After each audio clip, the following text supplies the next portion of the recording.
Petani Priangan di Jawa Barat tak pernah merasakan lezatnya kopi.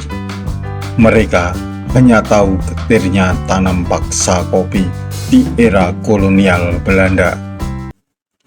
Halo, assalamualaikum warahmatullahi wabarakatuh. Salam sejahtera untuk semua. Jumpa lagi dengan saya di channel Obrolan Haris. Sudah minum kopi hari ini? Ya, kopi menjadi minuman favorit bagi sebagian orang. Rasa pahit campur manisnya gula memberikan sensasi tersendiri. Apalagi ditambah dengan susu atau coklat. Namun, benarkah manis untuk petani kopi di awal masuknya tanaman ini ke Nusantara? Tidak.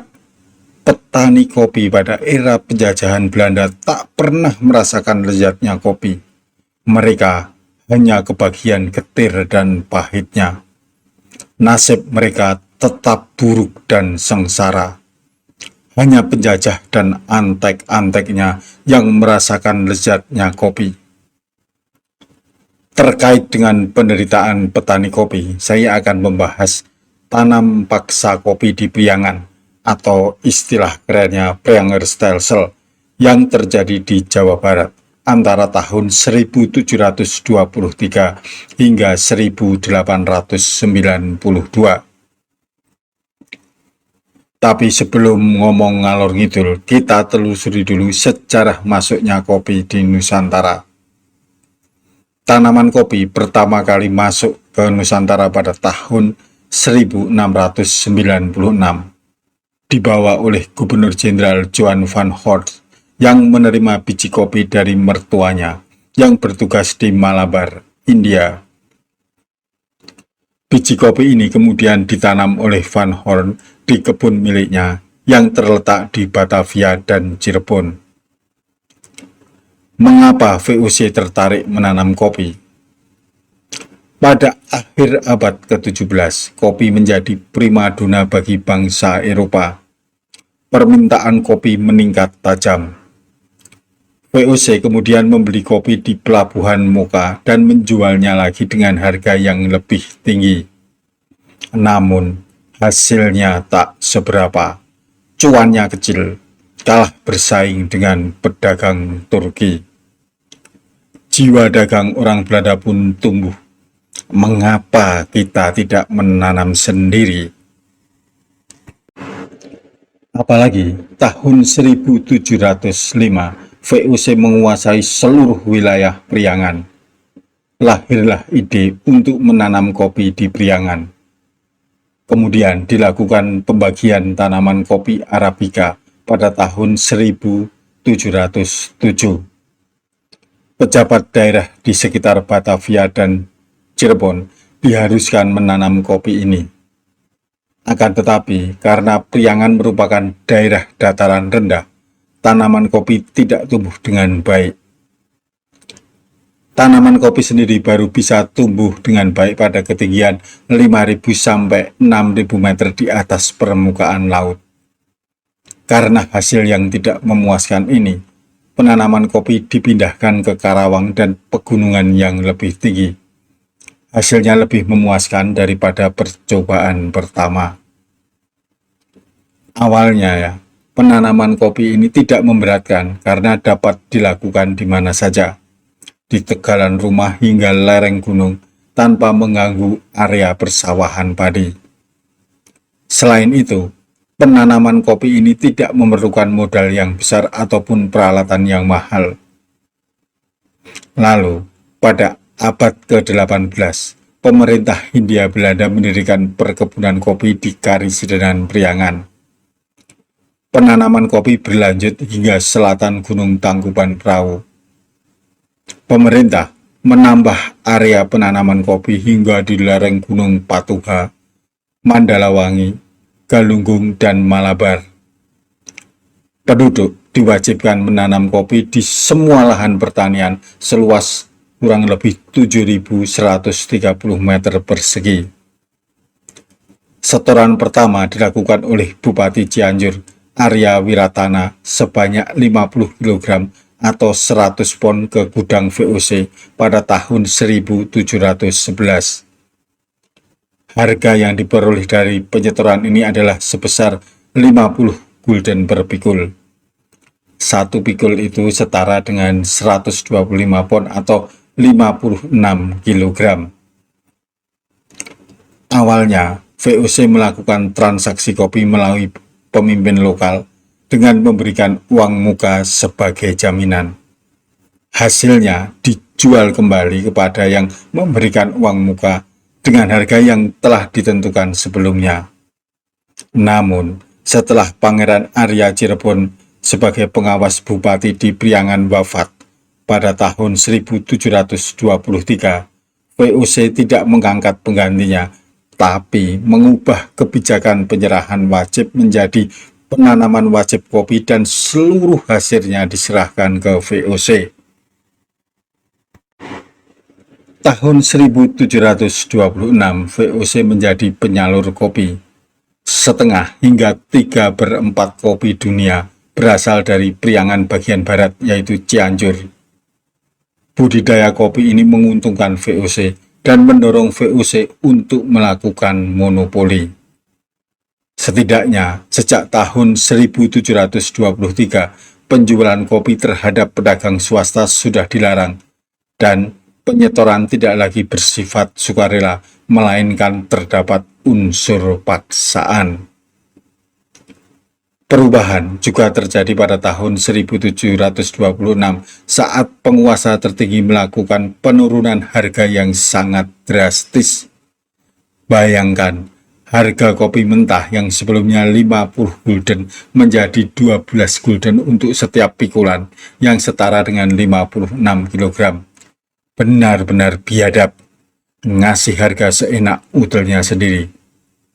VOC khawatir jika masyarakat punya banyak uang bisa membahayakan posisi Belanda. Lebih gila lagi kebijakan soal pikulan.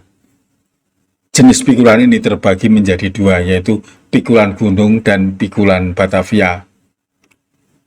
Pikulan gunung setara dengan 120 kg, sedangkan pikulan Batavia setara dengan 50 kg.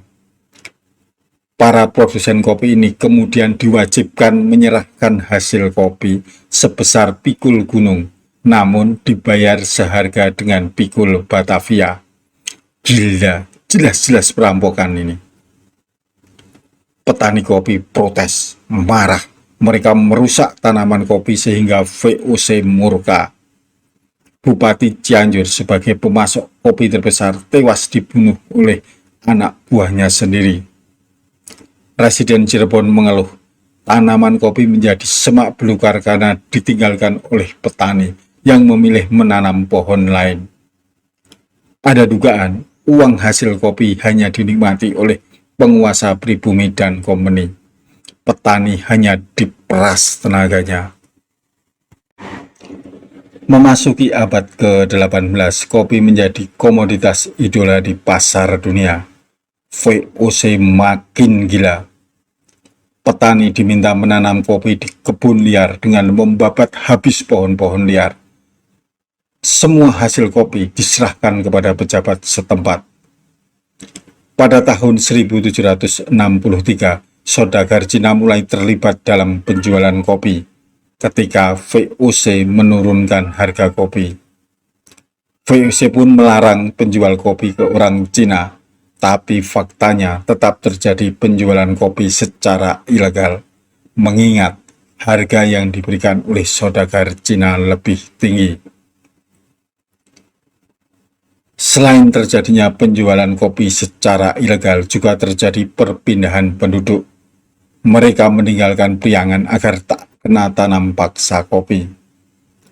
Berdasarkan laporan pada tahun 1774, ditemukan bahwa banyak penduduk yang bermigrasi ke Banten dan Jawa Tengah. VOC kemudian melarang para bupati menerima penduduk dari wilayah lain. Begitupun sebaliknya, setiap penduduk dilarang untuk pergi dari daerahnya. Penduduk yang berpindah dianggap sebagai pembelot dan dikembalikan ke daerah asal disertai hukuman. benar-benar kurang ajar ini. Bubarnya VOC pada Desember 1799 membuat pemerintah Hindia Belanda mengambil alih kekuasaan di Jawa. Sistem tanam paksa dan penyerahan kopi masih berlanjut. Ketika terjadi perubahan sistem kenegaraan di Belanda dari republik menjadi kerajaan, maka terjadi juga pergantian pemerintah di Hindia Belanda. Daendels pada tahun 1808 ditunjuk sebagai gubernur jenderal di Pulau Jawa. Daendels lalu melakukan reformasi birokrasi dengan membagi wilayah Jawa ke dalam beberapa prefektur. Priangan sebagai wilayah penghasil kopi dikelompokkan dalam satu prefektur yang diberi nama Prefektur Prianger. Prefektur ini terdiri dari Kabupaten Cianjur, Bandung, Sumedang, dan Paraan Muncang yang digabungkan dengan Batavia sehingga bernama Jakatres en Prianger Regenschappen. Pada tahun yang sama, Daendels mengeluarkan peraturan priangan yang berisi mengenai kebijakan wajib tanam dan wajib kerja kopi di priangan. Juga menyamakan besaran pikulan yang harus disetorkan untuk mengurangi kecurangan. Skala gaji ditetapkan dan satuan pikul menjadi dasar pemberian upah. Upah petani dinaikkan. Daendels memperbaiki sistem tanam paksa yang selama dijalankan oleh VOC terjadi penyimpangan dan korupsi. Daendels membebaskan petani dari kewajiban lain selain melakukan penyetoran kopi. Dampak dari kebijakan baru ini adalah peningkatan produksi kopi. Setiap keluarga diwajibkan menanam kopi sebanyak kurang lebih 1.000 pohon kopi produktif. Dalam waktu singkat setelah kedatangan Daendels, produksi kopi yang semula berjumlah 120.000 pikul naik menjadi 180.000 pikul. Masa pemerintahan Daendels berakhir pada tahun 1811 dan berganti menjadi masa Raffles. Ini menandai masuknya kekuasaan Inggris di Java. Raffles membentuk karesidenan untuk menggantikan prefektur. Priangan berubah menjadi karesidenan Priangan. Raffles mengeluarkan peraturan penghapusan monopoli pemerintah dan kewajiban setor serta pembebasan wajib kerja. Petani bebas menggunakan tanah dan tenaga mereka, tapi petani wajib memberikan hasil panen sebagai bentuk pembayaran sewa. Sistem ini dikenal dengan sistem sewa tanah. Saat Raffles berkuasa, penjualan kopi menukik tajam karena terjadinya perang di Eropa. Setelah kekuasaan Inggris di Jawa berakhir pada tahun 1816, pemerintah Hindia Belanda mengutus Van der Capellen menjadi gubernur jenderal. Van der Capellen menaikkan status bupati dari pegawai menjadi kepala daerah. Kedudukannya di bawah asisten residen. Pada tahun 1821, terdapat ketimpangan antara jumlah pohon dengan hasil produksi kopi. Aturan penanaman 1.000 pohon untuk setiap keluarga tidak dapat terpenuhi. Selain itu, pada masa Raffles banyak perkebunan kopi yang dirusak. Pada tahun 1822, para petani terserang wabah kolera sehingga produksi kopi semakin menurun. Banyak petani yang kelaparan akibat krisis produksi beras. Gubernur jenderal berganti lagi. Van der Bos mulai berkuasa pada tahun 1826. Ia mengenalkan sistem tanam paksa baru sebagai kelanjutan dari Priangerstelsel, yaitu Kulturstelsel. Sistem Kulturstelsel mengadopsi sistem tanam paksa Priangerstelsel, yaitu menggunakan prinsip wajib dan monopoli. Sistem ini telah diterapkan sejak tahun 1830. Namun, keberadaan Kulturstelsel tidak lantas membuat Priangerstelsel ditiadakan. Kegagalan panen nila atau indigo pada tahun 1833 membuat kopi kembali menjadi komoditas prioritas. Untuk memenuhi permintaan pasar Eropa, Van der Bos menginstruksikan untuk menambah jumlah pohon menjadi 40 juta per tahun. Karena wilayah yang dibutuhkan semakin luas, maka perluasan wilayah dilakukan ke tempat yang lebih tinggi dari 1000 hingga 1500 meter. Pada tahun 1879, produksi kopi meningkat, namun kembali menurun pada tahun-tahun berikutnya. Penanaman kopi dalam jumlah banyak dilakukan untuk menggantikan hasil panen yang terus menurun. Penurunan kopi produksi disebabkan pemerintah Hindia Belanda tidak memperhatikan teknik penanaman kopi maupun jenis tanahnya. Yang penting tanam banyak, tapi tidak disertai dengan teknik penanaman yang baik dan pemilihan lahan yang benar. Van Ries, politikus Belanda, mengusulkan adanya reformasi dengan membebaskan penduduk dari tanam paksa. Memasuki abad ke-19, membuat kebijakan mulai mengurangi tindakan bupati pribumi yang semena-mena. Pada akhir abad ke-19 muncul suara yang menentang adanya tanam paksa. Penandatanganan ini terus berlangsung Penentangan ini terus berlangsung sampai tahun 1892. Pada tahun 1917, tanam paksa kopi secara resmi dihapus. Teman-teman, kebijakan tanam paksa kopi atau Preangerstelsel yang dimulai tahun 1723 memberikan keuntungan besar bagi pejabat lokal sebagai tangan kanan VOC serta kolonial. Namun, rakyat sangat menderita dengan kebijakan tersebut karena dibayar murah.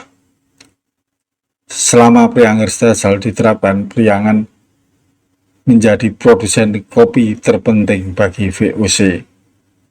Semoga penindasan seperti ini tak terulang lagi. Sampai jumpa di episode berikutnya dengan topik yang berbeda. Wassalamualaikum warahmatullahi wabarakatuh.